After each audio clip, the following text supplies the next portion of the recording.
Hey guys, आज का video देखने से पहले इसका पिछला वीडियो जरूर जाके देखें।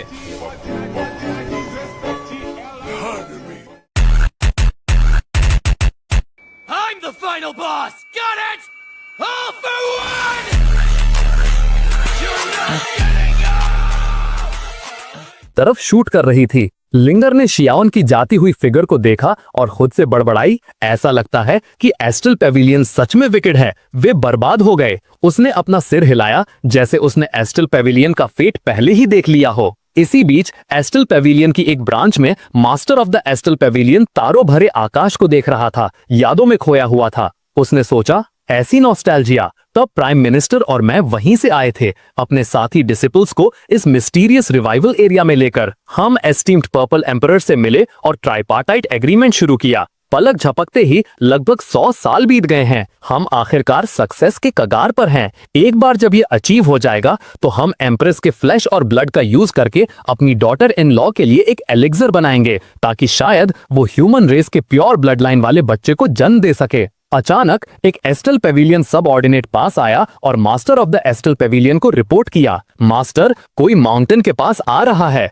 Master of the astral Pavilion ने अपना सिर घुमाया और सब ऑर्डिनेट से पूछा, इस घंटे में माउंटेन पर कौन आया है? क्या माउंटेन प्रोटेक्शन फॉर्मेशन ने उन्हें नहीं रोका? सब ऑर्डिनेट ने जल्दी से मास्टर को एक्सप्लेन किया, ये ग्रेट फ्लेम डायनेस्टी के प्रिंस शियाउन हैं। उनके पास वो जेड टोकन है जो हमने एम्प्रेस को गिफ्ट किया था, जिससे उन्हें हमारे माउंटेन तक एक्सेस मिल गई, इसलिए वो चढ़ता है। मास्टर चौंक गया। उसने अपने सब ऑर्डिनेट से पूछा, देखा उस सिर्फ लुक्स वाले लड़के को? हमारे एस्ट्रल पेविलियन में क्या कर रहा है वो? यहाँ तक कैसे आ गया? और क्या वो किसी के साथ है? सब ऑर्डिनेट ने जवाब दिया, नहीं, बस अकेला है। वो माउंटेन पर एक सिंसियर एक्सप्रेशन के साथ चढ़ रहा है। उसकी आंखों में डिटर्मिनेशन है और वो कंपैशनेट लग रहा है। मास्टर ने पजल्ड होकर पूछा, कंपैशनेट? ये शियाउन क्या कर रहा है? क्या उसे डेथ विश है या कुछ और? सब ऑर्डिनेट ने मास्टर से पूछा, मास्टर, क्या हमें उसे ऊपर बुलाना चाहिए? मास्टर ने डिसमिसिवली हाथ हिलाकर सब ऑर्डिनेट को जवाब दिया, कोई जरूरत नहीं।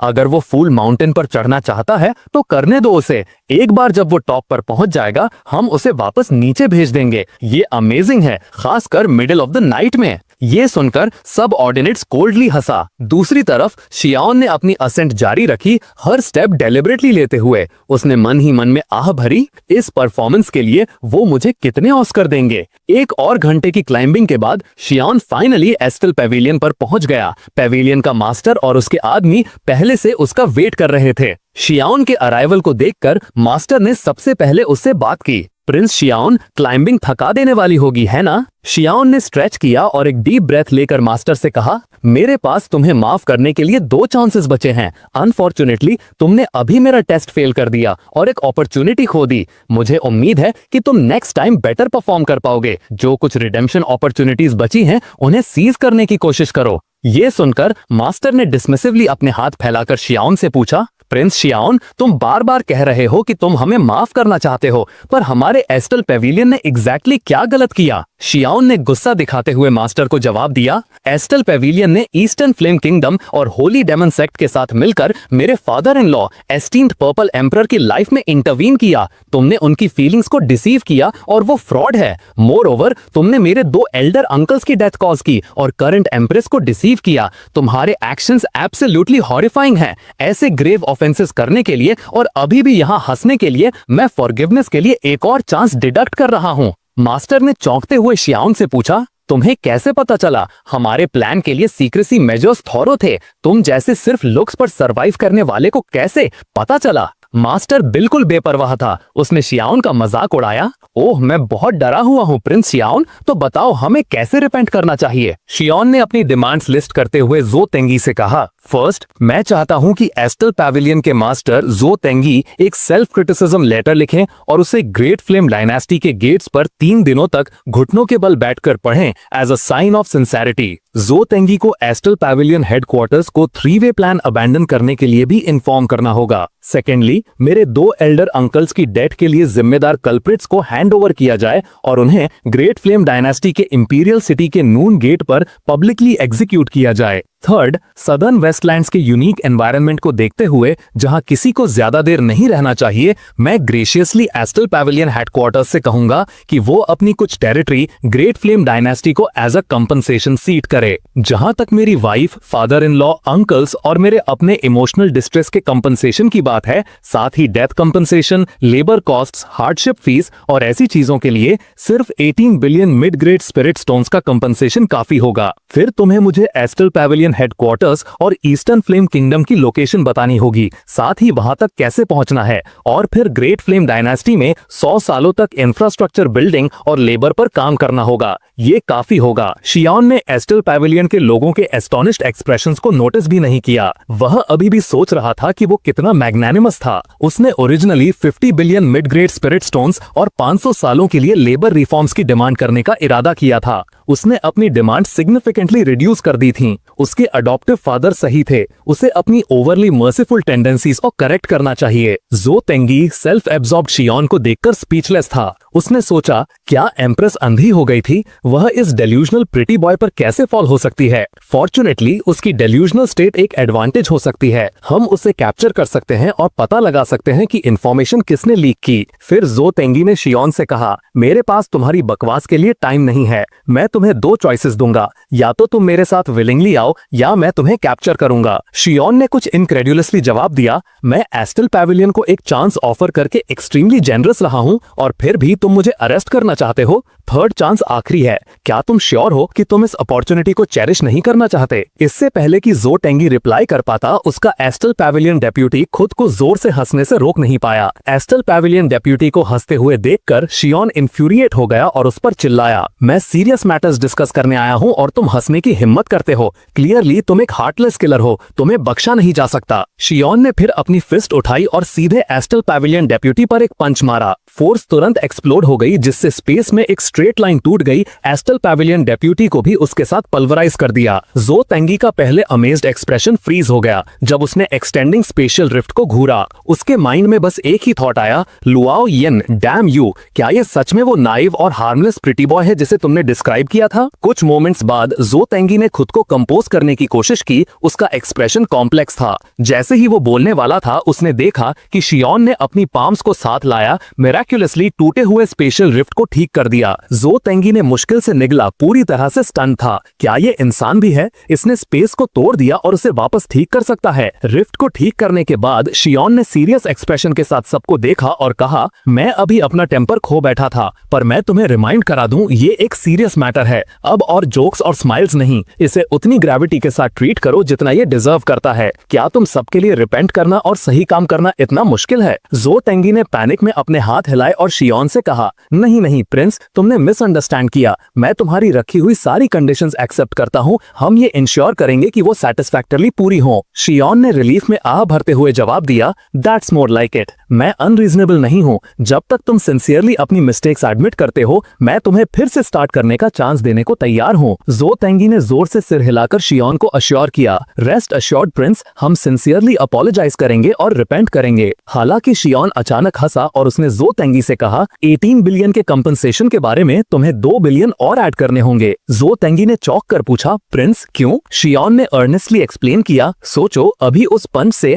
मैंने तुम्हें तुम्हारे ग्रुप से एक हार्मफुल एलिमेंट को क्लींस करने में हेल्प की। क्या 2 बिलियन की फी रीजनेबल नहीं है? ज़ो तेंगी इंटरनली शियान का गला घोटना चाहता था, सोचते हुए ये कैसे सेंस बनाता है? क्या तुम खुद को सुन भी रहे हो? फिर भी उसने बाहर से तुरंत एग्री कर लिया। ये देखकर शियान बहुत प्लीज्ड हुआ और उसने ज़ो तेंगी से डिमांड की, मुझे पता था रीजन और इमोशन के साथ तुम अपनी गलतियों को समझोगे, अब इसे हैंड ओवर करो। ज़ो तेंगी थोड़ा बिल्डर्ड दिखा और उसने शियान से पूछा, प्रिंस शियान, तुम क्या बात कर रहे हो? Compensation 20 billion mid grade spirit stones? Prince, 20 billion mid grade spirit stones एक बहुत बड़ा अमाउंट है। मैं इसे अपने साथ नहीं रखता, मुझे इसे डिलीवर करने का अरेंजमेंट करना होगा। शियान ने टाइम पर नजर डाली और ज़ो तेंगी को निर्देश दिया, ठीक है, डॉन की फर्स्ट लाइट तक लगभग 3 घंटे बचे हैं, बहुत टाइम है। एक बार जब तुम सनराइज तक मेरी सारी कंडीशंस पूरी कर देते हो, तो हम इंपीरियल सिटी में अपोलोजाइज करने जा सकते हैं। ज़ो तेंगी ने स्टंड होकर शियान से पूछा, प्रिंस शियान, क्या तुम कह रहे हो कि मुझे डॉन से पहले 20 बिलियन स्पिरिट स्टोन्स प्रेजेंट करने होंगे? शियान ने एग्री किया, हाँ, इसके अलावा तुम्हारे हेडक्वार्टर से अपोलोजाइज करने आने वाले और कल्प्रिट को भी सनराइज तक मेरे सामने अपीयर होना चाहिए, और एस्टल पैविलियन से जो टेरिटरी तुम सीट कर कर रहे हो वो भी तैयार होनी चाहिए। फिर जो तेंगी ने एक्सपेक्टेशन में आह भरी और पूछा, प्रिंस क्या तुम किसी प्रेसिंग मैटर की वजह से इतनी जल्दी में हो? शियान ने उसकी तरफ देखा और कहा, एग्जैक्टली, मुझे सनराइज से पहले वापस जाना है ताकि एक लविंग ब्रेकफास्ट तैयार कर सकूं। मेरी recent performance up to par नहीं रही है और मुझे डर है कि मेरा अलाउंस कट हो सकता है। जो तेंगी फ्लैबरगैस्टेड था, सोचते हुए क्या ये बंदा सच में ऐसा है? क्या ये एक लैप डॉग है या कुछ और? हालांकि शियान द्वारा तय की गई 3 घंटे की डेडलाइन जू टेंगी को बहुत टाइट लगी और वो ओवरवेल्म्ड महसूस कर रहा था। शियान ने उसे देखकर जवाब दिया, अगर मैं तुम्हारी जगह होता 3 घंटे तैयारी के लिए मिलते तो मैं अपनी हंसी दबा रहा होता। वैसे भी कौन सी चुनौतियां ओवरकम नहीं की जा सकती? जू टेंगी लगभग रोते हुए शियान से बोला, शियान, अगर मैं वापस जाने के लिए ट्रांसपोर्टेशन एस भी यूज करूं तो भी कई दिन लगेंगे। ये कुछ ऐसा नहीं है जिसे सिर्फ विल पावर से ओवरकम किया जा सकता है। शियान ने उसे हाथ से रोकते हुए कहा, तुम अपनी मिसकंसेप्शंस में अड़ियल रूप से परसिस्टेंट दिखते हो। ये आखिरी चांस जो मैं तुम्हें दे रहा हूं, तुम इसे चेरिश नहीं करना चाहते। जू टेंगी पेट्रीफाइड था और उसने शियान से कहा, शियान, मैं तुम्हारी स्ट्रेंथ को एक्नॉलेज करता हूं, पर अपनी पावर का इस्तेमाल अपनी मर्जी से करना और इतना अनरीजनेबल होना फेयर नहीं है। ये सुनकर शियान का एक्सप्रेशन डार्क हो गया। उसने जू टेंगी से पूछा, क्या तुम मुझे बता रहे हो कि मैं अनफेयर हूं? क्या तुम मुझ पर अनरीजनेबल होने का आरोप लगा रहे हो? जब तुमने नेशन के फॉर्चून को लूटा और ग्रेट फ्लेम डायनास्टी की पूरी पॉपुलेशन को हार्म करने की कोशिश की, तब क्या तुमने फेयरनेस की बात की थी? जब तुमने मेरे परिवार को हार्म किया, तब क्या तुमने रीजनेबल होने की बात की थी? शियान का ऑरा एंगर में फट पड़ा जब उसने जू टेंगी को डांटना जारी रखा। वो इनोसेंट लोग जो तुम्हारी वजह से मर गए, क्या वो तुम्हारी सो कॉल्ड रीजनिंग,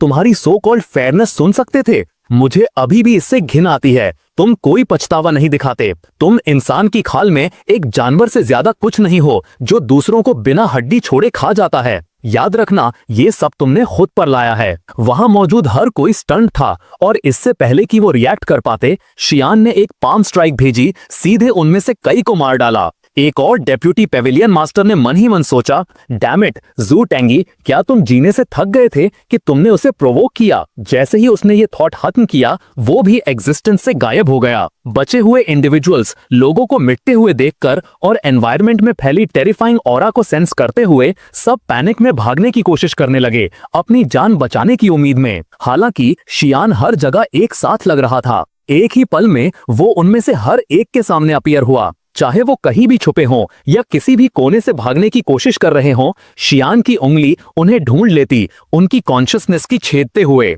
जिन पर वार हुआ उनके माथे पर एक खूनी छेद अपीयर हुआ और वे पलक झपकते ही जमीन पर गिर गए। शियान ने अपना काम खत्म किया और जू टेंगी के पास लौट आया। जू टेंगी की आंखें गुस्से से भरी हुई थीं और उसने शियान पर चिल्लाते हुए कहा, तो तुम किंग ऑफ हेल का रोल कर रहे हो? तुम अपने अल्टीरियर मोटिव्स के साथ अपनी आइडेंटिटी छुपा रहे हो। अब तुम एक्सपोज हो जाओगे। अगर एस्ट्रल पवेलियन का एक भी डिसाइपल बच गया तो तुम्हारा असली चेहरा जरूर रिवील हो जाएगा। शियान ने बस अपना सिर हिलाया और जू टेंगी से कहा, यहाँ आने से पहले मैंने पहले ही असर्टेन कर लिया था कि एस्ट्रल पवेलियन की इस ब्रांच में 147 मेंबर्स थे। अब बस तुम बचे हो। क्या तुम्हारे पास कोई आखिरी शब्द हैं? जू टेंगी ने अपने दांत भींचे, सोचते हुए कि शायद अभी भी एक चांस है। शियान जी रॉयन को बहुत वैल्यू करता था, साथ ही ग्रेट फ्लेम डायनेस्टी के लोगों को भी। शायद अगर उसने सबसे बड़ा सीक्रेट रिवील किया तो उम्मीद की एक किरण हो सकती है। उसने अचानक आगे बढ़कर जू टेंगी का गला पकड़ लिया। जू टेंगी का चेहरा सफोकेशन से लाल हो गया। अपनी मौत को सामने देखकर जू टेंगी ने घबराकर शियान से भीख मांगी, रुको प्लीज, मुझे अपनी बात पूरी करने दो। अगर मुझे ये पहले पता होता तो मैं तुम्हारा विरोध करने की हिम्मत नहीं करता। जब शियान आगे बढ़ा तो जू टेंगी ने डेस्परेशन में अपने खून से हवा में लिखा, मेरे पास एम्प्रेस के बारे में एक बड़ा सीक्रेट है। शियान ये देखकर रुक गया। सांस के लिए हाफते हुए जू टेंगी ने शियान को एक्सप्लेन किया, शियान, तुम्हें सिर्फ स्टोरी का एक पार्ट पता है। नेशन के फॉर्चून को लूटना सिर्फ आइसबर्ग की टिप है। हमारे एस्ट्रल पवेलियन के डी पर ज्यादा सीक्रेटिव एम्स हैं जिनके बारे में ईस्टर्न फ्लेम किंगडम और होली डीमन सेक्ट को भी पता नहीं है। शियान ने उसे थोड़ा ढीला छोड़ा और सीरियस दिखते हुए पूछा, क्या सीक्रेट एम? जू टेंगी ने गहरी सांस लेते हुए शियान से पूछा, अगर मैं तुम्हें बताऊं तो क्या तुम मेरी जान बख्श दोगे? शियान ने अचानक मुस्कुराते हुए जू टेंगी से कहा, तुम्हें बख्श दूं? हाँ, मैं तुम्हें बख्श सकता हूँ। मैं तुम्हें तुम्हारी मौत से तुम्हारी गुनाहों का प्रायश्चित करवा सकता हूँ। शियान की मुस्कान ने जू टेंगी को शॉक में फ्रीज कर दिया। जू टेंगी को इतना ह्यूमिलिएटेड महसूस हुआ कि उसे अपने दांत घिसते हुए महसूस हुए। अपनी लाइफ में उसने कभी ऐसी इंडिग्निटी महसूस नहीं की थी। एक वॉरियर को मारा जा सकता है पर ह्यूमिलिएट नहीं किया जा सकता। जैसे ही जू टेंगी आत्महत्या करने के लिए अपने माथे पर थप्पड़ मारने वाला था, शियाओन ने जल्दी से उसका हाथ पकड़ लिया और उससे पूछा, तुम क्या कर रहे हो? क्या हमने अभी एग्री नहीं किया था कि तुम मुझे सीक्रेट बताओगे और फिर तुम अपनी जान ले सकते हो? तुमने अभी तक सीक्रेट रिवील नहीं किया है। जू टेंगी अपने पेशेंस की लिमिट पर पहुंचकर शियान पर चिल्लाया, हमने कब एग्री किया था? शियान, मुझे ज्यादा पुश मत करो। शियान ने उसे घूरा और चौंक कर कहा, लानत है, तुमने मुझे डरा दिया और बिना किसी हेजिटेशन के उसे थप्पड़ मारा। तुम अचानक क्यों चिल्ला रहे हो? पर फिर एक तेज पॉप के साथ शियान रियलाइजेशन में फ्रीज हो गया। उसने अनइंटेंशनली जू टेंगी का सिर उड़ा दिया था। उसका सिर कहां गया? शियाओन ने डिसबिलीफ में एक्सक्लेम किया। पपी ने हेल्पफुली जवाब दिया, मास्टर, ऐसा लगता है कि आपने गलती से इसे एक्सप्लोड कर दिया। शियाओन को बहुत फ्रस्ट्रेशन हुई कि एम्प्रेस के बारे में सीक्रेट भी जू टेंगी के साथ ही चला गया। उसने मन ही मन सोचा, डैम इट, अब मुझे कोई और रास्ता ढूंढना होगा। खैर, फिलहाल मैं अपने नुकसान की भरपाई तो कर ही सकता हूँ। ये सोचते हुए वो एस्ट्रल पवेलियन की तरफ चलना जारी रखा। उसने पपी से पूछा, अगर मैं गलत नहीं हूँ तो एस्ट्रल पवेलियन की लोकेशन ग्रेट फ्लेम डायनेस्टी के टेरिटरी का पार्ट मानी जाती है ना? हाँ मास्टर, पपी ने जवाब दिया। ये जमीन ग्रेट फ्लेम डायनेस्टी की है। ये टेक्निकली दूसरों को लीज पर दी गई है। ये सुनकर शियाओन ने जोर से ट्रेजरी के दरवाजे खोल दिए। सिस्टम की तरह एक ब्लू टेक्स्ट बॉक्स हवा में अपीयर हुआ जिसमें लिखा था, एस्ट्रल पवेलियन ट्रेजरी, वेल्थ और रिसोर्सेज का भंडार, जिसमें 18,72,000 गोल्ड कॉइन्स हैं। शियाओन ने पपी से पूछा, क्या उन्होंने अपने टैक्सेस पे किए हैं? एक और टेक्स्ट बॉक्स सामने आया। रिकॉर्ड्स के अनुसार एस्ट्रल पवेलियन ने पिछले 100 सालों से कभी भी ग्रेट फ्लेम डायनेस्टी को कोई टैक्स नहीं दिया है। शियाओन ने डिसअप्रूवल में सिर हिलाते हुए कहा, टैक्सेस पे नहीं करना ये एक्सेप्टेबल नहीं है। ऐसा लगता है कि मुझे उनके बिहाफ पर इसे सीज करना होगा। बिना किसी हेजिटेशन के उसने पूरी ट्रेजरी खाली कर दी। बाद में शियाओन एस्ट्रल पवेलियन के अंदर एक साइड हॉल में गया और एक गर्म बाथ लिया। उसने अपने एक्वायर्ड ट्रेजर्स को एग्जामिन किया और पपी की तारीफ करते हुए कहा, तुमने अच्छा किया पपी, तुमने मेरे कलेक्टेड बुक्स और आर्टिफैक्ट्स को भी कैटेगराइज और डॉक्यूमेंट किया। मुझे ये एयरबॉर्न फ्लाइट आर्टिफैक्ट और ये एम्बलम दिखाओ। क्या ये ग्रेट फ्लेम एम्पायर को रिप्रेजेंट करता है? हाँ मास्टर, पपी ने एक्सप्लेन किया। सदर्न फ्लेम डोमेन, जिस पर ग्रेट फ्लेम एम्पायर ने रूल किया था, सदर्न वाइल्डनेस में बदलने के बाद कई रेलिक्स छोड़ गया था। इनमें से ज्यादातर आइटम्स उन रेलिक्स आते हैं और इसलिए ग्रेट फ्लेम एम्पायर का एम्बलम रखते हैं। एस्ट्रल पवेलियन की लाइब्रेरी में ग्रेट फ्लेम डायनेस्टी के एम्बलम के बारे में कोई हिस्टोरिकल रिकॉर्ड नहीं था। शियाओन ने सोचा, क्या ग्रेट फ्लेम डायनेस्टी और ग्रेट फ्लेम एम्पायर के बीच कोई कनेक्शन है? वो इसे समझ नहीं पाया और उसने फाइनली इसे जाने देने का डिसाइड किया। कुछ भी हो, नहाना ज्यादा रिलैक्सिंग है। मुझे अब और सोचने का मन नहीं कर रहा। ये बहुत थका देने वाला है। 1 घंटे बाद शियाओन उठा और बोला, देर हो रही है, मुझे जल्दी वापस जाना चाहिए। थोड़ी देर बाद ग्रीन फ्लेम टाउन में कमांडर फैमिली के पुराने मेंशन में कमांडर और लिंगर दोनों को अचानक एक झटका लगा। वो वापस आ गया। जैसे ही शियाओन लैंड हुआ, लिंगर ने तुरंत उससे पूछा, प्रिंस, क्या आपने उन्हें माफ कर दिया? उसके सवाल से अचंभित होकर शियाओन कुछ पल रुका और फिर सिर हिलाकर जवाब दिया, ये अफसोस की बात है कि उन्होंने पछतावा नहीं दिखाया। मैंने उन्हें जेनरसली 3 चांस दिए पर उन्होंने उन्हें नहीं लिया। अफसोस, ये मेरी अपनी इनएबिलिटी है। मैं उन्हें बचा नहीं पाया। हालांकि मैंने ये इंश्योर किया कि वो शांति से विदा हों। लिंगर ने उसे कंसोल करते हुए कहा, प्रिंस, डिसहार्टेड मत होइए। फ्यूचर में ऐसे लोग होंगे जो सच में आपके गहरे इंटेंशंस को समझेंगे। उन्हें रियलाइज होगा कि आप सिर्फ उनकी जान नहीं ले रहे थे बल्कि उन्हें उनके पापों से क्लेंस कर रहे थे, जिससे उन्हें अपनी अगली लाइफ में बेटर इंडिविजुअल्स बनने का मौका मिले। ये सुनकर शियाओन समझा हुआ महसूस करते हुए लिंगर के बालों को अफेक्शनेटली सहलाया और बोला, क्या बात है, कितनी सीख देने वाली बच्ची है। कमांडर, तुम्हें इस यंग वन से सीखना चाहिए। देखो वो कितनी इनलाइटेंड है। बस बहुत हुआ, मुझे तुम दोनों को रिवॉर्ड देने के लिए ब्रेकफास्ट तैयार करना है। मैं तुम्हें अपनी कुलिनरी स्किल्स का टेस्ट कराऊंगा। शियाओन को दूर जाते हुए देखकर लिंगर ने कमांडर से कहा, मैंने तुम्हें क्या कहा था सिस्टर कमांडर? मुझे पता था कि एस्ट्रल पवेलियन के विकेड लोग आज सनराइज नहीं देख पाएंगे।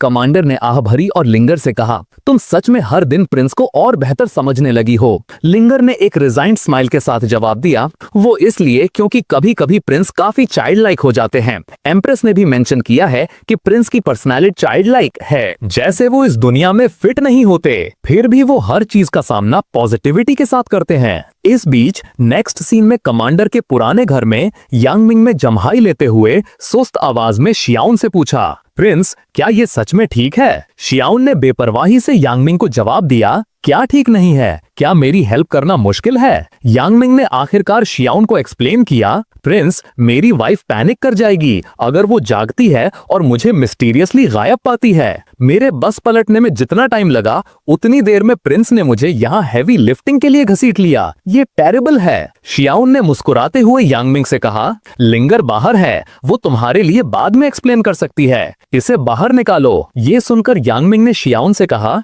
मेरे लॉर्ड मैं इतने सालों से आपके साथ हूँ, मैंने आपका इतना विनम्र साइड कभी नहीं देखा। फिर उसने शियाउन से पजल्ड होकर पूछा, हम सिर्फ 6 लोग हैं, हमें इतने सारे बाउल्स और चॉपस्टिक्स की क्या जरूरत है? यांगमिंग को स्थिर खड़ा देखकर शियाउन ने उसे जल्दी करने के लिए कहा, जल्दी करो। यार्ड से निकलते हुए यांगमिंग ने अपनी गलती रियलाइज की और बड़बड़ाया, पर उस पर्पल हेड हॉर्न वाली औरत का क्या, और पूंछ भी, वो डरावनी और डिस्गस्टिंग लगती है। कुछ मोमेंट्स बाद शियाउन ने नूडल्स के लिए बुलाया। हर कोई साइलेंट था, जिससे एटमॉस्फेयर ऑकवर्ड हो गया। एम्प्रेस और डीमन एम्प्रेस एक दूसरे को इंटेंसली घूर रहे थे। दोनों चुपचाप खुद को शांत कर रहे थे।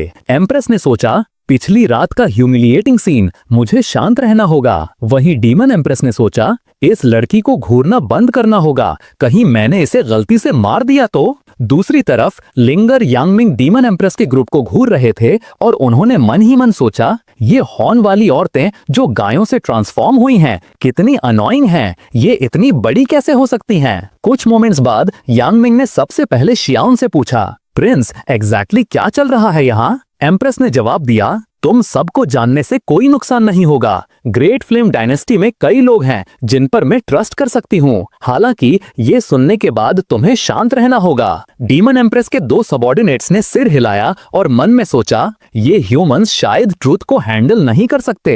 एम्प्रेस ने फिर धीरे धीरे नरेट करना शुरू किया, ये मामला मेरे फादर की मौत से जुड़ा है और ये एक कंडीशन भी है। जल्द ही 1/4 घंटा बीत गया। एम्प्रेस ने अपनी बात खत्म करते हुए कहा, सिचुएशन ये है, ट्रूथ हॉरिफाइंग है, पर मुझे उम्मीद है कि इससे पहले कि एम्प्रेस खत्म कर पाती, यांगमिंग खुद से बड़बड़ाया, तो ऐसा है, ये प्राइम मिनिस्टर के अजीब बिहेवियर को एक्सप्लेन करता है। लिंगर ने अचरज में कमांडर से पूछा, मेरा सिर चकरा रहा है, क्या तुम्हें समझ आ रहा है सिस्टर कमांडर? कमांडर ने सीधे सीधे लिंगर को समझाया, आसान भाषा में, हमें सुअरों की तरह पाला जा रहा है ताकि मोटे होने पर हमें काटा जा सके। लिंगर तुरंत समझ गई और ये देखकर डीमन एम्प्रेस ने तारीफ करते हुए लिंगर से कहा, रिमार्केबल, तुमने सच में मुझे इम्प्रेस किया है। ऐसी ट्रुथ का सामना करना और अभी भी अपनी कंपोजर मेंटेन करना, ये सच में इम्प्रेसिव है। इस पॉइंट पर यांगमिंग अचानक खड़ा हो गया और उसने डीमन एम्प्रेस से पूछा, Lord of the demon empress, क्या मैं पूछ सकता हूँ कि एक बार जब ये इन्नेट एम्ब्रियो जेड मैच्योर हो जाता है तो कोई टर्निंग बैक नहीं होती? डीमन एम्प्रेस ने सीरियसली यांगमिंग को एक्सप्लेन किया, जरूरी नहीं, इस स्पेशल रीजन के बैरियर की वजह से जो कोई भी एंटर करना चाहता है उसे अपनी कल्टीवेशन को 10th स्टेज तक सप्रेस करना होगा। जो लोग इन्नेट एम्ब्रियो जेड को छीनने के लिए आएंगे वे सभी इस लेवल पर हैं। ये कहते हुए डीमन एम्प्रेस ने एम्प्रेस को थोड़ी प्रोवोकेटिव लुक दी और कहा, मेरी ट्रू कल्टीवेशन लेवल तुम्हारी तुलना में कहीं ज्यादा है। एम्प्रेस का चेहरा लाल हो गया जब उसने हफ करते हुए डीमन एम्प्रेस को जवाब दिया, तो क्या मैं तुम्हें सूनर या लेटर सरपास कर दूंगी? डीमन एम्प्रेस हंसी, उसकी आंखें इंडल्जेंस से भरी हुई थीं और उसने एम्प्रेस से कहा, जब तुम स्टबर्न होती हो तो तुम सच में क्यूट लगती हो। एम्प्रेस का चेहरा और हॉट हो गया, पर वो डीमन एम्प्रेस को डिनाई करती रही, मैं नहीं हूं, तुम बहुत अनोइंग हो। डीमन एम्प्रेस हंसी में फट पड़ी और बोली, अभी भी डिनाई कर रही हो? साइड में यांगमिंग का ग्रुप अभी भी डिस्कस कर रहा था। यांगमिंग ने अपने साथियों से कहा, अगर ऐसा है तो हम पूरी तरह से पावरलेस नहीं हैं, ये अच्छी बात है। कमांडर ने एक्सप्लेन किया, एम्प्रेस पहले से ही इंपीरियल सिटी के आरए की हेल्प से 10th स्टेज पर है। जब तक अपोनेंट इस लेवल से एक्सीड नहीं करता, मुझे विश्वास है कि एम्प्रेस इसे हैंडल कर सकती है। लिंगर ने कहा, एनीवे, हम हार नहीं सकते, असल में हमारे पास खेलने के लिए अभी भी एक आखिरी कार्ड है। एल्डिस्ट ने समझाया, तुम्हें 10th स्टेज स्ट्रांग लग सकती है, पर ईस्टर्न फ्लेम किंगडम और एस्ट्रल पवेलियन के लिए ये लेवल ऑफ स्ट्रेंथ अनकॉमन नहीं है। ये सुनकर शियान की ट्रू पावर जानने वाले तीनों ने एक साथ उसकी तरफ देखा। हालांकि प्रिंस अपने फूड के बोल पर फोकस करते हुए डेज में लग रहे थे, तीनों में से कोई भी एंग्शियस नहीं था। ये सीक्रेट वेपन कॉर्नर्ड होने पर एक्शन लेगा। इस मोमेंट पर डीमन एम्प्रेस ने seemingly easy to bully empress को देखा और अचानक उसे अपने अगेंस्ट प्रेस किया। उसके फेस पर एक ट्रायम्फेंट लुक के साथ डीमन एम्प्रेस ने उसे टीज करते हुए कहा, माए इतने छोटे होकर भी तुम काफी अटैकी हो। Come on my little darling, keep going. मैं तुम्हारा वेट कर रही हूँ कि तुम मुझे हिट करो। पर एम्प्रेस फर्मली प्रेस्ड थी और बोल नहीं पा रही थी, बस डिसकंटेंट के साउंड्स एमिट कर रही थी। ठीक इसी मोमेंट पर डीमन एम्प्रेस ने अचानक ऊपर देखा और प्राइम मिनिस्टर, लिंगर और कमांडर के एस्टोनिश्ड फेसेस देखे। उसे लगा कि वे एस्ट्रल पवेलियन और ईस्टर्न फ्लेम किंगडम के मेंशन से डरे हुए हैं, तो उसने उन्हें कंफर्ट करने का डिसाइड किया। इसलिए डीमन एम्प्रेस ने एम्प्रेस को रिलीज किया और तीनों की तरफ स्माइल करते हुए मुड़ी और उनसे कहा, तुम्हें ज्यादा वरी करने की जरूरत नहीं है, मैं पर्सनली तुम्हें असिस्ट करूंगी। ईस्टर्न फ्लेम किंगडम और एस्ट्रल पवेलियन से डील करना इजी है। उसने फिर एम्प्रेस की तरफ देखा और पूछा, बेबी तो क्या हम अभी भी ऑन हैं? स्पीकिंग ऑफ विच, तुमने पहले मुझे पैलेस में रहने के लिए इनवाइट किया था, क्या वो ऑफर अभी भी स्टैंड करता है? एम्प्रेस ने एक मोमेंट के लिए पॉज लिया। उसने पहले उसे पिटी क्यों किया था? हालांकि उसकी सिंपैथी से उसे वैल्यूएबल इंफॉर्मेशन और एक नया एलाई मिला, वो उससे सच में अनॉयड है।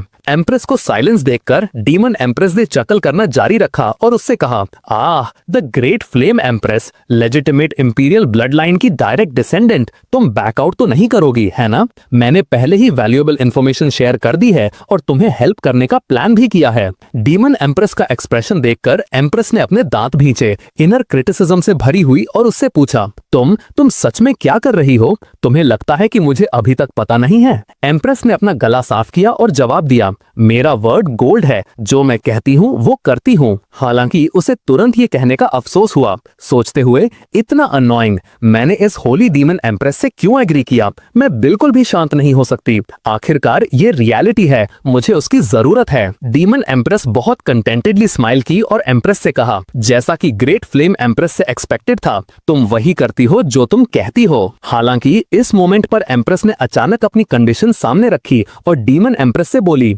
अभी ज्यादा प्लीज्ड मत हो, पैलेस में एंटर करना ठीक है, पर रूल्स हैं। फर्स्ट, शियान सुबह तुम्हारा है, पर वो दोपहर और शाम को मेरा है। जैसा कि वो कहती है, वो शियान की तरफ पॉइंट करती है जो कंफ्यूज्ड दिखता है। सेकंड, तुम्हें बस मेरे साथ बेड शेयर करने की परमिशन है, रात में शियान के पास नीक ऑफ नहीं करना है। थर्ड, तुम्हें अपनी स्ट्रेंथ इंप्रूव करने के लिए मेरे साथ स्पर करना होगा, मेरे साथ और ड्रिंकिंग कॉन्टेस्ट्स नहीं। ये कहते हुए एम्प्रेस पास आती है, पर डीमन एम्प्रेस ने तुरंत उसे दूर धकेल दिया और एक्सक्लेम किया, नो वे, क्या तुम इडियट हो? अगर हम हर रात साथ होंगे तो दूसरों को फायदा नहीं होगा। सेकंड कंडीशन चेंज करो, हम तीनों को साथ होना चाहिए। डीमन एम्प्रेस को उसकी चीक पिंच करते हुए देखकर यांग मिंग ने अपना मुंह ढका, हंसी रोकने की कोशिश करते हुए। फिर उसने शियान के शोल्डर पर पैट किया और कहा, प्रिंस, तुम हमारी जनरेशन के लिए एक रोल मॉडल हो, लोगों के लिए खुद को सैक्रिफाइस कर रहे हो।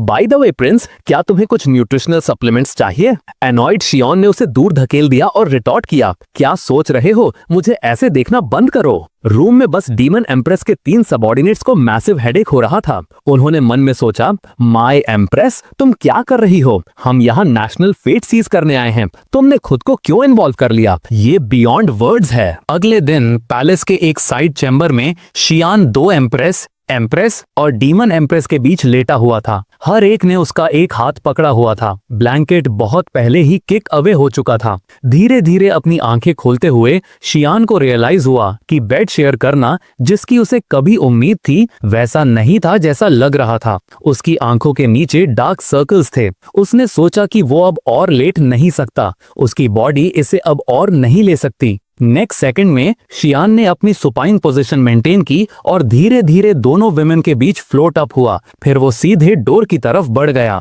एम्प्रेस और डीमन एम्प्रेस को उसके डिपार्चर से कुछ अनअकस्टम्ड लग रहा था। उन्होंने थोड़ा सा हाथ बढ़ाया, फिर एक दूसरे को एम्ब्रेस करके वापस सो गए। शियान ने कोर्टयार्ड में स्टेप आउट किया, फ्रेश एयर में सांस लेते हुए। हालांकि उसके पेट में भूख से आवाज आई। उसने मन में सोचा, अगर मैं अभी यांगमिंग के पास जाऊं तो मुझे कुछ ब्रेकफास्ट मिल जाना चाहिए। चाहिए। नेक्स्ट सीन में शियान यांगमिंग के घर ग्रैंड जनरल उससे पूछती हो, प्रिंस आप दोबारा यहाँ क्यों आए हो? शियान ने अपने हाथ में बन कैजुअली शेक करते हुए जनरल से कहा, तुम भी इतने सीरियस नहीं हो। हैवी आर्मर्ड कैवलरी, तुम्हारे यूनिक टेस्ट्स हैं और फिर भी तुम अक्सर मेरा मजाक उड़ाते हो। जनरल रिएक्ट करती, पर तभी बाहर से किसी ने चिल्लाकर जनरल से कहा, मैडम एक सिचुएशन है। जनरल इंस्टेंटली कोर्टयार्ड में अपीयर होती है और लेटर लेती है। अंदर का स्टेटमेंट पढ़कर उसका चेहरा इमीडिएटली चेंज हो जाता है। जनरल ने गुस्से से कहा, दिस इज आउटरेजियस। ये एक्सक्लेमेशन सुनकर यांगमिंग ने बाहर भागते हुए अपनी पत्नी से पूछा कि क्या हुआ। जनरल ने फिर यांगमिंग को एक्सप्लेन किया, एस्ट्रल पेविलियन डिस्ट्रॉय हो गया है, वहां एक लेटर भी छोड़ा गया है जिसमें लिखा है, acting on behalf of haven. Suspected है कि ये किंग ऑफ हेल का काम है। ये सुनकर यांगमिंग ने बस एक डिसइंटरेस्टेड ओ कहकर जनरल को जवाब दिया, सीमिंगली ज्यादा कंसर्न्ड नहीं है। ये देखकर जनरल कंफ्यूज हो गई और मन में सोचा, क्या ये बंदा सच में इतना कंपोज्ड है? और लिंगर का क्या? ये फादर और डॉटर बिल्कुल सरप्राइज क्यों नहीं है? उसने सोचा, नो, अभी उनके बारे में वरी करने का टाइम नहीं है। इमीडिएटली जनरल ने एक सीरियस एक्सप्रेशन के साथ सबको बताया, मुझे अभी पैलेस जाकर ये हर मैजेस्टी को रिपोर्ट करना होगा। मुझे नहीं पता किंग ऑफ हेल क्या कर रहा है, हर जगह इतना टर्मोइल कॉज कर रहा है। शायद इससे पहले कि वो फिनिश कर पाए, यांगमिंग ने उसे इंटरप्ट करते हुए कहा, मैडम अगर कोई अर्जेंट मैटर है तो आपको क्विकली पैलेस जाकर हर मैजेस्टी को रिपोर्ट करना चाहिए। यहाँ टाइम वेस्ट मत करो, जितना जल्दी हो सके वहां पहुंचना क्रूशियल है। अपने हस्बैंड का कंसर्न सुनकर जनरल ने उसे एक किस दी और यांग से कहा, मेरे हस्बैंड सही कहते हैं, मैं जल्द ही वापस आ जाऊंगी। उसके जाने के बाद यांगमिंग अपने फोरहेड से स्वेट पहुंचता है और मन में सोचता है, आह मेरी वाइफ, किंग ऑफ हेल तुम्हारे ठीक सामने है, तुम रेकलेसली बात नहीं कर सकती। डाइनिंग टेबल पर लौटकर यांगमिंग ने इमीडिएटली शियान को एक्सप्लेन किया, प्लीज मेरी वाइफ की इग्नोरेंस को दिल पर मत लेना। शियान ने हाथ हिलाकर यांगमिंग को जवाब दिया, मैं इतना पैटी नहीं हूं कि कुछ वर्ड्स के लिए ग्रज रखूं। ये सुनकर यांगमिंग और लिंगर ने एक साथ शियान से पूछा, क्या तुम्हें खुद भी बिलीव है जो तुम कह रहे हो प्रिंस? फिर यांगमिंग ने अचानक शियान से पूछा, एस्ट्रल पेविलियन के फॉल के साथ मुझे सस्पेक्ट है कि प्राइम मिनिस्टर शांत नहीं बैठ पाएगा। शियान ने अनकंसर्न्ड होकर यांगमिंग को जवाब दिया, रश करने की कोई जरूरत नहीं है। एम्प्रेस और डीमन एम्प्रेस के ज्वाइनिंग फोर्सेस के साथ दो एम्प्रेस कंबाइंड एस्ट्रल पेविलियन और ईस्टर्न फ्लेम किंगडम भी स्टैंड अ चांस नहीं करते। आफ्टर ऑल ये विमेन मेरी ब्रेड विनर्स हैं। तभी जनरल डिसप्लीज देखते हुए वापस आती है। यांगमिंग पजल्ड होकर अपनी पत्नी से पूछा, मैडम आप इतनी जल्दी वापस क्यों आ गईं? अपना सिर हिलाते हुए जनरल ने सोलेमली शियान को इन्फॉर्म किया, मेरे पास तुम्हें कुछ बताने के लिए है, इसे ज्यादा हार्ड मत लेना। एक पर्पल हेयर्ड औरत ने तुम्हें धोखा दिया है। मैं हर मैजेस्टी से मिलने गई थी और उन्हें किस करते हुए देखा। शियान बिल्कुल शॉक्ड रह गया। शियोन को एक चिल फील हुई। तभी एक हेल्पलेस कमांडर कोर्टयार्ड में एंटर करती है। कमांडर ने जनरल को एक्सप्लेन करते हुए कहा, जनरल तुम मिसअंडरस्टैंड कर रही हो, चीजें वैसी नहीं हैं जैसी दिखती हैं। जनरल ने फ्राउन करते हुए अपने फॉर्मर सबऑर्डिनेट को देखा और पूछा, मिसअंडरस्टैंडिंग कहाँ है? जब मैं वहां गई, एम्प्रेस सच में उस पर्पल हेड वुमेन को एम्ब्रेस कर रही थी और वो दोनों पैशनेटली उसे किस कर रहे थे। कमांडर कुछ हेल्पलेस दिखी और मन में बोली, अच्छा है कि तुम्हें डीमन एम्प्रेस की आइडेंटिटी नहीं पता, वरना चीजें और वर्स हो जाती। शियोन ने समझते हुए पूछा, तो उन्होंने फाइटिंग स्टार्ट कर दी है ना? कमांडर ने सर हिलाते हुए कहा, प्रिंस आप सही कह रहे हैं। हर मैजेस्टी और डीमन एम्प्रेस को किसी तरह की मॉर्निंग क्रैंकीनेस थी, तो उन्होंने कोर्टयार्ड में स्पैरिंग शुरू कर दी। उनकी फाइट हुई और जब वे अपनी कल्टीवेशन यूज नहीं कर रहे थे, हर मैजेस्टी डीमन एम्प्रेस के चेस्ट पर एम कर रही थी और एक मोमेंट ऑफ डेस्परेशन में डीमन एम्प्रेस ने हर मैजेस्टी का हैंड ग्रैब किया और उसे अपनी तरफ खींचा, जिससे उनके लिप्स एक्सीडेंटली टच हो गए। हर मैजेस्टी को लगा डीमन एम्प्रेस ने ये पर्पसली किया और एंगर में किस बैक किया। डीमन एम्प्रेस को लगा हर मैजेस्टी एक स्काउंड्रल है और इरिटेटेड होकर हर मैजेस्टी के फेस को बाइट करने की कोशिश की। रिटेलिएशन में हर मैजेस्टी ने डीमन एम्प्रेस का हेड बाइट किया। तभी आप जनरल अंदर आ गईं और शायद आपके एंगल से आपने मिसअंडरस्टैंड कर लिया। कमांडर की एक्सप्लेनेशन सुनकर जनरल कुछ एम्बैरेस्ड फील करती है। लिंगर उसके बगल में बैठी हुई हंसे बिना नहीं रह पाई। तभी यांगमिंग ने कहा, हर मैजेस्टी अचानक एक बच्चे की तरह एक्ट कर रही है, इतना रकस कॉज कर रही है। ये एक्चुअली एक अच्छी चीज हो सकती है। हालांकि वे अच्छे फ्रेंड्स नहीं हो सकते, एटलीस्ट हर मैजेस्टी को एक प्लेमेट मिल गया है। फ्रेंड्स वर्ड सुनकर शियोन अपनी चीजें अपने सिस्टम स्पेस में पैक करता है और जैसे कुछ याद करते हुए बड़बड़ाता है, मेरे भी कुछ फ्रेंड्स थे, अनफॉर्चुनेटली वे सब मर गए मेरे अडॉप्टेड फादर की स्कीम्स की वजह से।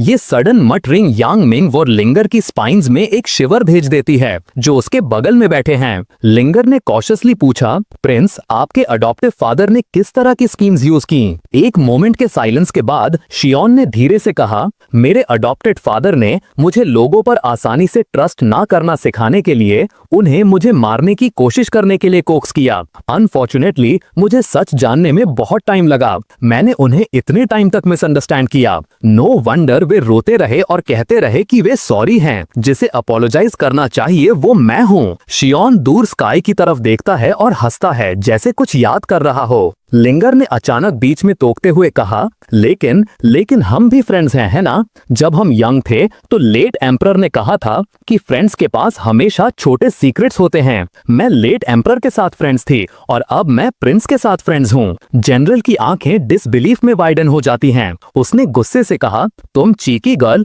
खुद से आगे बढ़ रही हो। क्या तुम मेरे इक्वल बनने की कोशिश कर रही हो? तुम यहाँ जनरेशंस मिक्स कर रही हो। लिंगर ने अपनी टंग स्टिक आउट करते हुए कहा, ये बस एक मेटाफर है, आप इतने वर्कड अप क्यों हो रही हैं? बिसाइड्स आप प्रिंस के साथ फ्रेंड्स बनने के वर्दी नहीं है। जनरल ने धमकाया, तुम लिटिल ब्रैट, मुझे तुम्हें डिसिप्लिन करने पर मजबूर मत करो। लिंगर ने श्रग करते हुए जवाब दिया, कम ऑन, आप मुझे ट्राई करके भी नहीं हरा सकते। इस बात ने जनरल को गुस्से में और पावरलेस छोड़ दिया। तभी जनरल अचानक एक लायनेस की तरह रोर करती है और टेबल पर स्लैम करती है। उसने चिल्लाकर पूछा, क्या तुम इग्नोर कर रही हो जो मैं कहती हूँ? किसने तुम्हें सिर्फ फिलिंग खाने और बन की स्किन ना खाने की परमिशन दी? अगर तुम्हें 3 दिन तक डिसिप्लिन नहीं किया गया तो रूफ टाइल्स उड़ जाएंगी। ये कहकर जनरल लिंगर को पकड़ती है और उसे स्पैंकिंग करना शुरू कर देती है। यांग मिंग, जो अभी एक मोमेंट पहले गुस्से में था, कंसर्न के साथ भागकर आता है और कहता है, मेरी डियर वाइफ, तुम बहुत हार्ड मार रही हो। लेकिन उसे अपनी वाइफ से डांट पड़ती है। जनरल ने डांटते हुए कहा, तुम्हारी हिम्मत कैसे हुई बोलने की? इस लड़की का बिहेवियर सिर्फ इसलिए है क्योंकि तुम उसे स्पॉइल करते हो। शियोन वहां शांति से बैठा अपने सामने अनफोल्ड हो रहे इस फैमिली ड्रामा को एक हल्की मुस्कान के साथ देखता रहा। उसने आखिरकार कहा, ये वंडरफुल है। क्या तुम्हें पता है कि मेरी कुकिंग स्किल्स एक्चुअली यांग मिंग से इंफीरियर नहीं हैं, फिर भी मैं उसकी डिशेस खाना प्रेफर करता हूँ। कमांडर ने शियोन पर स्माइल करते हुए पूछा, क्या ये उसी रीजन से है जिसके लिए आप हर मैजेस्टी और दूसरों के लिए नूडल्स बनाते हैं? शियोन ने जवाब दिया, कमांडर सही कह रही है। शियोन खड़ा होता है, खुद को अपने नीज पर प्रॉप करते हुए, और दूर उस 3 की फैमिली को देखता है। उसने आगे कहा, यांग मिंग जो खाना बनाता है वो सिर्फ मेरे लिए नहीं बल्कि अपनी फैमिली के लिए भी है। अपनी फैमिली के लिए लव और इंटेंट के साथ कुक की गई डिशेस बेशक इररेजिस्टिबली डिलीशियस होती हैं। चलो पैलेस वापस चलते हैं। मुझे सस्पेक्ट है कि हमारी एम्प्रेस और डीमन एम्प्रेस अब तक भूखे होंगे। ये कहकर शियोन कैजुअली एस्टेट के एग्जिट की तरफ वॉक करता है,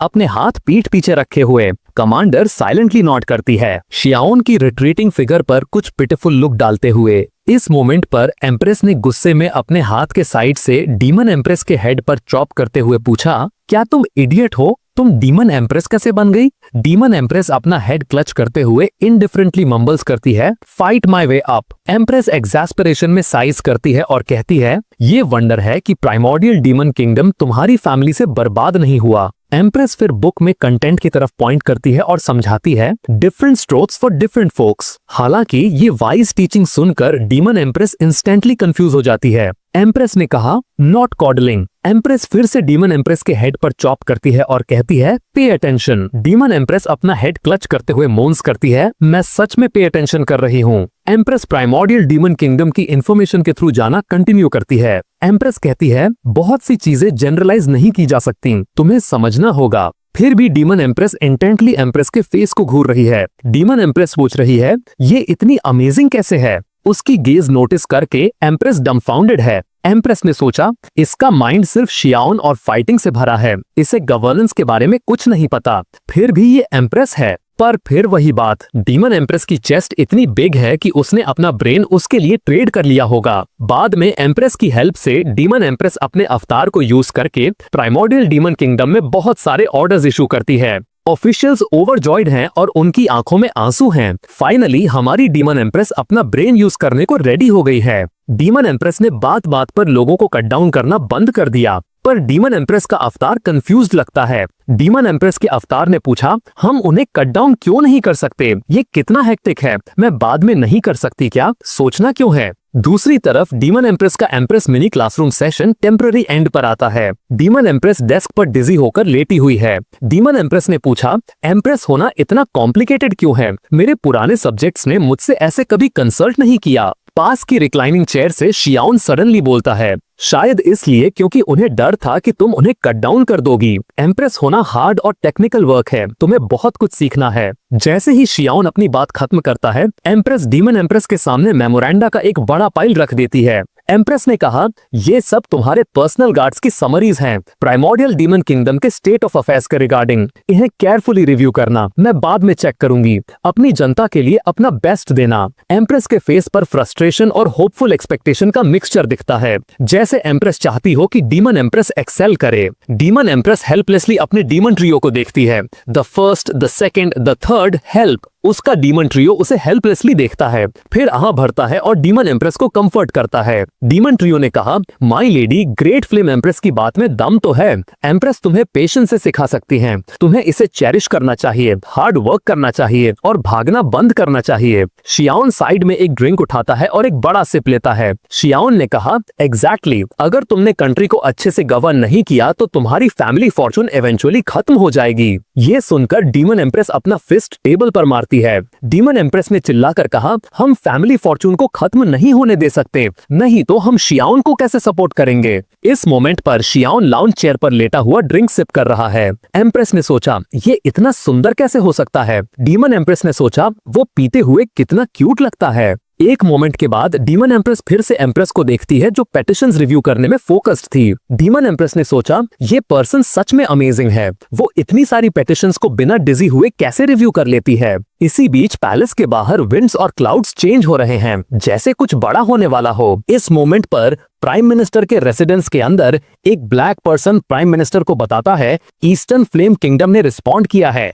एम्परर तुम्हारे प्लान से अग्री करते हैं, पर प्रॉब्लम ये है कि अगर तुम सच में ऐसा करोगे तो तुम मर सकते हो। प्राइम मिनिस्टर इनडिफरेंटली देखता है और कहता है, मेरा फेस टच करो। ब्लैक पर्सन हेजिटेट करता है और एक मोमेंट के लिए सोचता है और फिर कहता है, क्या तुम पागल हो? पर प्राइम मिनिस्टर का सीरियस फेस देखकर ब्लैक पर्सन साइड से आगे बढ़ता है और एक फिंगर बढ़ाता है। जैसे ही वो लू और यिन को टच करने वाला होता है, प्राइम मिनिस्टर सडनली शैडो में बदल जाता है और डार्क पर्सन के सामने से डिसअपियर हो जाता है। ब्लैक पर्सन तब समझता है, मुझे पता होना चाहिए था, क्लोज कॉम्बैट में तुम्हारी एडवांस डॉजिंग टेक्निक रिमार्केबल है। हमारी जनरेशन में तुम इसी वजह से डोमिनेंट थे। प्राइम मिनिस्टर अपना हाथ वेव करता है और कहता है, एक हीरो पास्ट की ब्रेवरी के बारे में बात नहीं करता। तेंगी मुझसे इतने सालों से ऊपर रहा है। ये सुनकर ब्लैक पर्सन हंसता है और कहता है, पर उसके पास तो अब हेड भी नहीं है।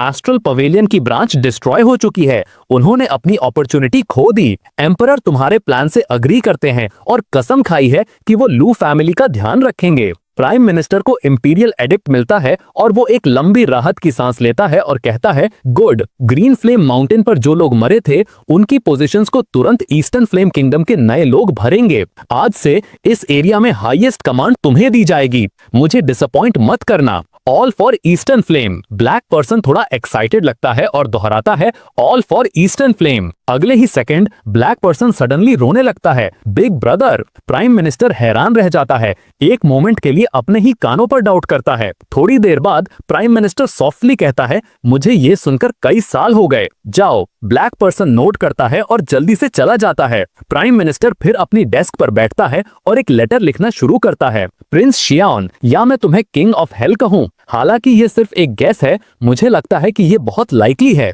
King of hell, rashly act मत करना, मुझे मारने आने की जल्दी मत करना, नहीं तो इंपीरियल सिटी की लगभग 70% पॉपुलेशन मेरे साथ दफन हो जाएगी। लेटर पढ़ने के बाद कृपया इंपीरियल सिटी के ईस्ट में नंबर 1 स्काई पर आना। Empress and princess Lovefield and emotional sunshine welfare institute में मिलने। वैसे मुझे ये मेंशन करने दो कि इसका नाम ऐसे रखना थोड़ा ऑफ है। शियान हैवी फेस के साथ लेटर को देखता है। उसके बगल में कमांडर खुद को पूछने से रोक नहीं पाती, प्रिंस क्या हुआ? शियान नोट करता है, ये बहुत सीरियस है, जितना मैंने सोचा था उससे भी ज्यादा ट्रिकी। कमांडर मुझे तुमसे कुछ पूछना है। शियान अपना माथा पकड़ते हुए कहता है, ये समझना सच में डिफिकल्ट लगता है। देखो, क्या empress and princess Lovefield and emotional sunshine welfare institute नाम सच में इतना प्रॉब्लमैटिक है? इसे अभी चेंज करना एक कॉम्प्लिकेटेड प्रोसेस होगा, सच में बहुत ट्रिकी। ये सुनकर कमांडर पूरी तरह स्टन रह जाती है और शियान कहता है, तो तुम्हें इस बात की चिंता है?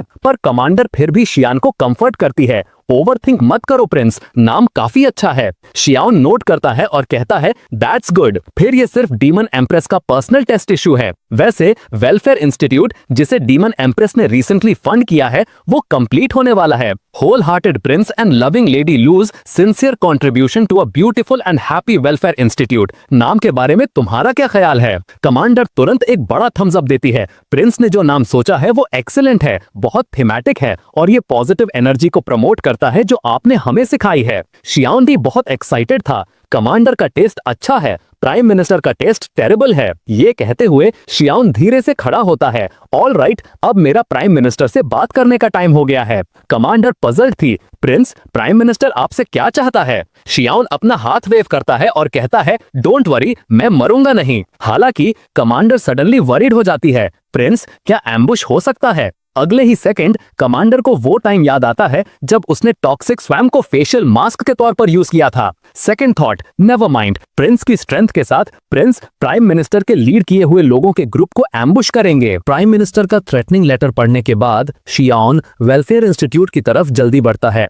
वहां पर बच्चे शियान की तरफ दौड़ते हुए चिल्लाते हैं, प्रिंस ब्रदर। और शियान उन बच्चों से कहता है, मुझे ऐसे मत पकड़ो, तुम गिर जाओगे। एक छोटी लड़की जिसका एक आर्म मिसिंग था उसे ऊपर देखती है। शियान को अपना फादर बनाना चाहती है। वाह, मैंने तुम्हें अपनी छोटी बहन माना और अब तुम चाहते हो कि मैं तुम्हारा फादर बनूं? Dream on. ये प्रिंस तुम्हें कैसे पाल सकता है? वो छोटी लड़की को उठाता है। मैं हमेशा तुम्हारा बिग ब्रदर रहूंगा, ये क्लियर कर लो। फिर शियान उस लड़की को उठा लेता है। छोटी लड़की अपने एक हाथ से शियान की नेक को टाइटली हक करती है। पता चलता है कि वो एक बार दूसरों द्वारा कंट्रोल की जाने वाली एक बैगर थी। अगर बैगर के बॉस को प्रिंस ने कैप्चर नहीं किया होता तो वो अभी भी ठंडी हवा में स्ट्रीट पर घुटने टेक कर मुश्किल से भीख मांग रही होती। अब उसके पास नए कपड़े हैं पहनने को, पढ़ लिख सकती है और टीचर से कल्टीवेशन भी सीख सकती है। शियान के सामने बच्चों के ग्रुप को देखकर उसका पहले का ग्लूमी मूड बहुत इंप्रूव हो गया।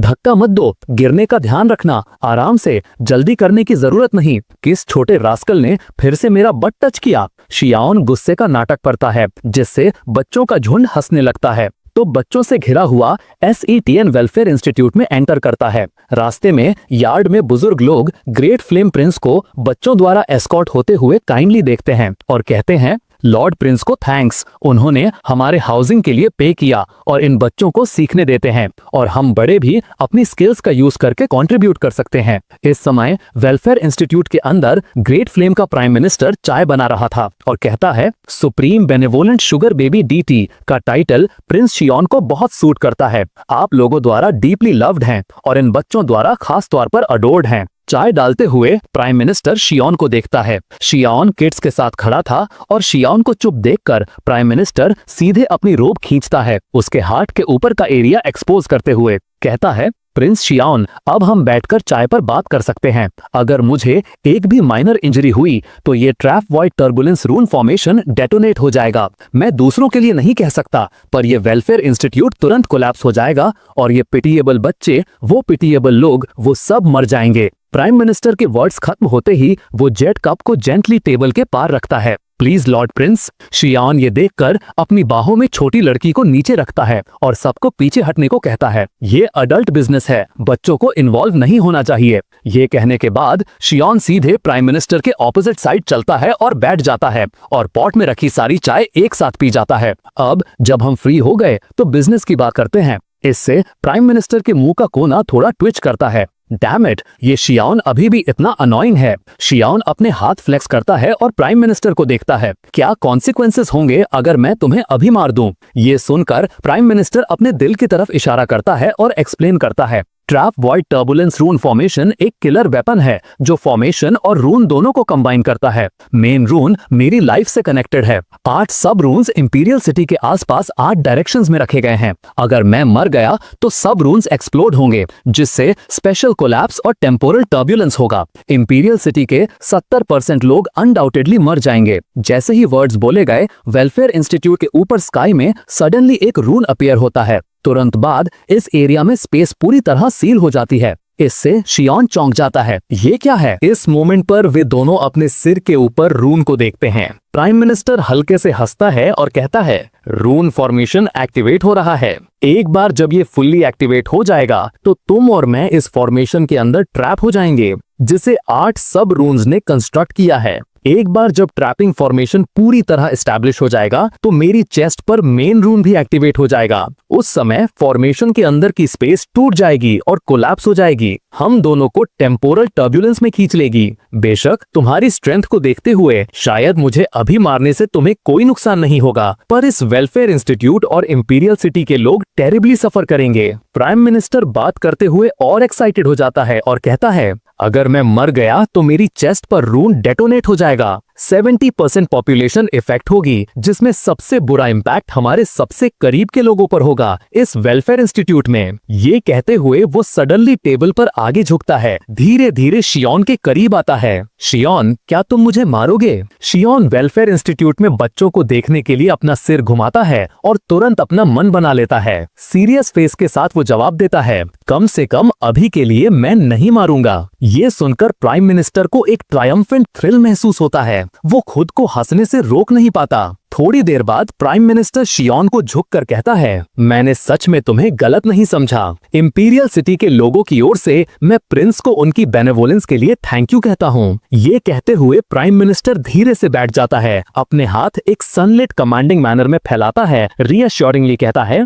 प्रिंस शियाओन रेस्ट अश्योर्ड, हमारे ईस्टर्न फ्लेम किंगडम के एम्परर ने ऑलरेडी अग्री कर लिया है। एक बार ये सॉल्व हो गया तो ग्रेट फ्लेम के सभी लोग ईस्टर्न फ्लेम में चले जाएंगे और पीस और प्रॉस्पेरिटी में रहेंगे। शियाओन मॉकरी के हिंट के साथ स्माइल करता है, साउंड्स इंटरेस्टिंग, और बोलता है, तो तुम सच में एक ऐसा पर्सन हो जो लोगों की केयर करता है। प्राइम मिनिस्टर इसे सीरियसली लेता है। ये सिर्फ अलग स्टैंड पॉइंट्स का मामला है। मेरे पास कोई चॉइस नहीं थी। मैं सिर्फ ग्रेट फ्लेम के लोगों की सर्वाइवल को एंश्योर करने की कोशिश कर सकता हूँ, साथ ही ईस्टर्न फ्लेम किंगडम के इंटरेस्ट को भी प्रोटेक्ट कर सकता हूँ। शियाओन एक मोमेंट के लिए सोचता है, तुम सच में रूथलेस हो। चाहे मैं एक्शन लूं या नहीं, तुम किसी भी तरह मरोगे। क्या ये वर्थ इट है? प्राइम मिनिस्टर ने ऐसा फेस बनाया था जिससे लग रहा था वो ईस्टर्न फ्लेम के लोगों के लिए मरने को तैयार था। बेशक ये वर्थ इट है। ये सुनकर शियाओन सडनली थोड़ा एनॉयड महसूस करता है और कहता है, मैं तुम्हारी रिस्पेक्ट कर सकता हूँ, पर ये मुझे तुम्हें मारने से नहीं रोकता। तुमने वेलफेयर इंस्टीट्यूट को मुझे थ्रेटन करने के लिए ऑर्फनेज का यूज करने की हिम्मत की।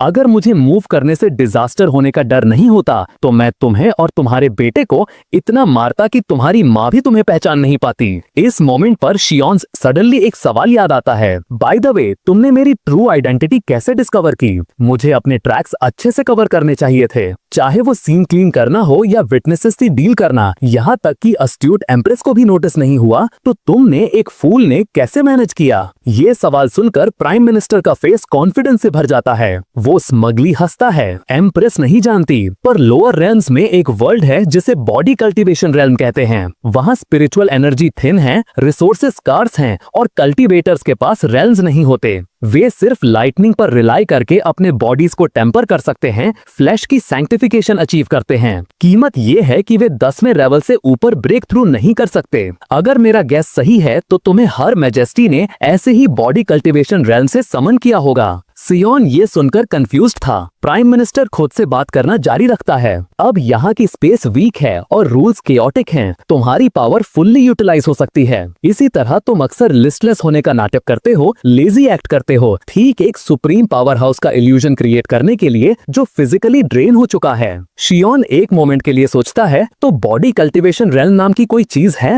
अगर मुझे नहीं पता होता कि मैं दूसरे डायमेंशनल यूनिवर्स से आया हूँ तो मैं लगभग इस नॉनसेंस पर बिलीव कर लेता।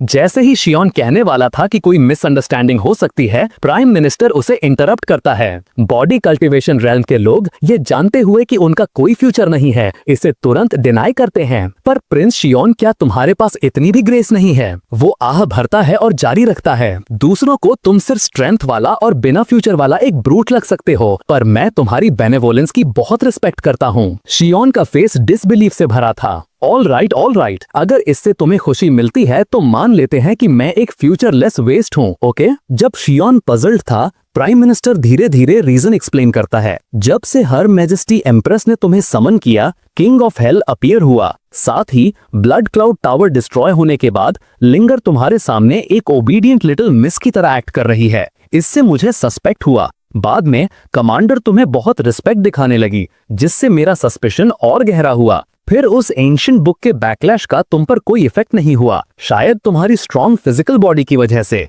जब यांगमिंग को अबडक्ट किया गया पर बाद में किंग ऑफ हेल ने रेस्क्यू किया, तो किंग ऑफ हेल ऐसा क्यों करेगा? क्या होगा अगर यांगमिंग किंग ऑफ हेल का शेफ हो? क्या ये सेंस नहीं बनाएगा? इंपीरियल सिटी में हर कोई तुम्हारी यांगमिंग के साथ रिलेशनशिप के बारे में जानता है। जिसने मेरे बिलीफ को कंफर्म किया कि तुम किंग ऑफ हेल हो, वो तब था जब तुमने स्ट्रीट पर मेरा फेस पिंच किया और मैं तुम्हें डॉज नहीं कर सका, इसलिए तुम ही किंग ऑफ हेल होगे। ये एक्साइटेडली कहने के बाद प्राइम मिनिस्टर देखता है कि आसपास का trap white turbulence formation finally complete हो गया, उन दोनों को सील करते हुए। प्राइम मिनिस्टर शियोन को देखता है और कहता है, शियोन, किंग ऑफ हेल, हालांकि बॉडी कल्टिवेशन का कोई फ्यूचर नहीं है और ये इस जगह में एक डेड एंड है, तुम 10वें लेवल पर इनविंसिबल, टेरिफाइंग हो। ईस्टर्न फ्लेम किंगडम हार नहीं सकता। मैं जो सबसे बड़ी रिस्पेक्ट ऑफर कर सकता हूँ वो है तुम्हें अपनी लाइफ के साथ खींच ले जाना। प्राइम मिनिस्टर खड़ा होता है, उसके आसपास रून्स गोल्डन लाइट के साथ फ्लिकर कर रहे थे। प्रिंस शियोन, कृपया मुझे मारने के बारे में मत सोचना। इससे पहले कि हम स्पेशल टर्बुलेंस में एंटर करें, तुम्हारे अटैक्स रून्स को ट्रिगर करेंगे। पास के बच्चों की तरफ इशारा करते हुए उसने जोड़ा, उन बच्चों की खातिर कृपया रैशली एक्ट करने से बचें। शियोन ने रिस्पॉन्ड नहीं किया। इंटरनली पप्पी से पूछा, क्या आउटकम है? पप्पी ने रिजल्ट्स कैलकुलेट किए। ऑर्फनेज को अफेक्ट करने का रिस्क 12% है। अभी सबसे अच्छा चॉइस है होल्ड ऑफ करना। भले ही हम स्पेशल टर्बुलेंस में ट्रैप हो जाएं, तुम्हें कोई नुकसान नहीं होगा और तुम्हारी प्रेजेंस स्पेस को स्टेबलाइज कर सकती है, डैमेज को मिनिमम तक कम कर सकती है। शियोन का दिमाग घूमता है, तो क्या मैं सीधे स्पेस को फाड़कर उसे स्पेशल रिफ्ट में फेंक सकता हूँ? वो वर्क नहीं करेगा मास्टर। ऐसा करने से रून्स ट्रिगर होंगे और आसपास को अफेक्ट करेंगे। शियोन थोड़ा पजल्ड था। ऐसा क्यों है? क्या ये थोड़ा एक्सेसिव नहीं है? पप्पी रिस्पॉन्ड करने से पहले पॉज करता है। ये इसलिए है क्योंकि वो बहुत वीक है। वो तुम्हारे स्पेस फाड़ने के इम्पैक्ट को झेल नहीं सकता। शियोन तुरंत गुस्सा हो जाता है और प्राइम मिनिस्टर को कोसने लगता है, तुम ट्रैश किसी काम के नहीं हो। प्राइम मिनिस्टर पजल्ड था और कहता है, तुम सडनली मुझे यूजलेस क्यों कह रहा है? क्या रीजन है? तभी शियोन की आंखें बड़ी हो जाती हैं और शियोन सोच रहा था कि उसे प्राइम मिनिस्टर को हर्ट नहीं होने देना चाहिए, पर सिचुएशन ने एक और टर्न ले लिया। पता चलता है कि उसके बेटे ने अभी अभी एक तलवार निकाली थी, प्राइम मिनिस्टर को बैकस्टैब करने की कोशिश कर रहा था, पर अगले ही मोमेंट मैं रून्स पर खून बिखर गया और लियू शेरमैन की आंखें बड़ी हो गईं। प्राइम मिनिस्टर ने अपने खाली हाथों से उसका पेट छेद दिया था, सॉफ्टली हंसते हुए, आह मेरे बेटे, तुम अभी भी बहुत यंग हो। शेरमैन के हाथ में चाकू जमीन पर गिरता है। जैसे वो धीरे धीरे गिरता है, उसके पेट से खून लगभग रून्स की तरफ जाने लगता है, उन्मादी रूप से रून्स की तरफ कन्वर्ज हो रहा था। तभी प्राइम मिनिस्टर ने स्माइल के साथ एक्सप्लेन किया, trap white turbulence room formation को ब्लड सैक्रिफाइस चाहिए। जिस मोमेंट तुमने अपने फादर के खिलाफ कॉन्स्पायर करने का फैसला किया, तुम परफेक्ट कैंडिडेट बन गए। इसी बीच शेरमैन के खून को अब्सॉर्ब करने के बाद अजीब रून्स एक बिजार रेड ग्लो एमिट करने लगे,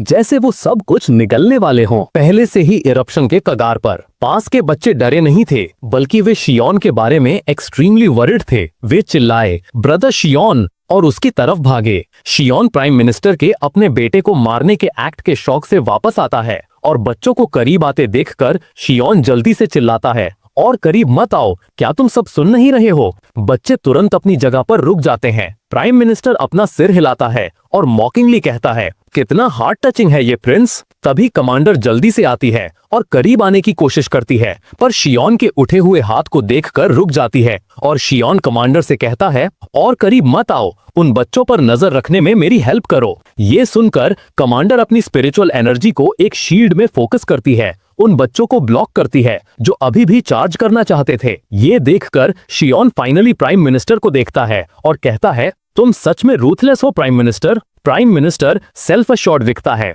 एस्ट्रल पवेलियन अपनी ट्रू इंटेंशंस छुपा रहा है और उसका बैक हैंड अननोन है। और कुछ सोचने के बाद प्राइम मिनिस्टर कहता है, होली डीमन सेक्ट के पास प्राइमोर्डियल डीमन किंगडम का सपोर्ट है, उनके मुकाबले मेरे ईस्टर्न फ्लेम किंगडम के पास सबसे कम मींस हैं। बोलते हुए प्राइम मिनिस्टर सडनली सीरियस हो जाता है। इस जनरेशन का ईस्टर्न फ्लेम किंगडम का एम्परर मिलिटराइजेशन पर तुला हुआ है, नेशनल फेट डिक्लाइन हो रहा है, लोग सफर कर रहे हैं। हमें ईस्टर्न फ्लेम किंगडम के लिए नेशनल फेट की अर्जेंट जरूरत है। ईस्टर्न फ्लेम के लोगों के लिए ये एक नेसेसरी सैक्रिफाइस है। ये कहते हुए प्राइम मिनिस्टर अंदर ही अंदर सोचता है, आखिर अगर पॉसिबल हो तो कौन जानबूझकर मौत चाहेगा। पर उसने जल्दी से ईस्टर्न फ्लेम के लिए अपना रिजॉल्व रीअफर्म किया। मेरी लाइफ तो बस एक ट्रिवियल सैक्रिफाइस है। जैसे ही प्राइम मिनिस्टर की आवाज धीमी हुई, आसपास अनगिनत ब्लडी थंडर से भरने लगा। पूरी स्पेस ऐसी लग रही थी जैसे वो कोलैप्स हो रही हो। सील की हुई स्पेस के ऊपर जहां वे दोनों खड़े थे,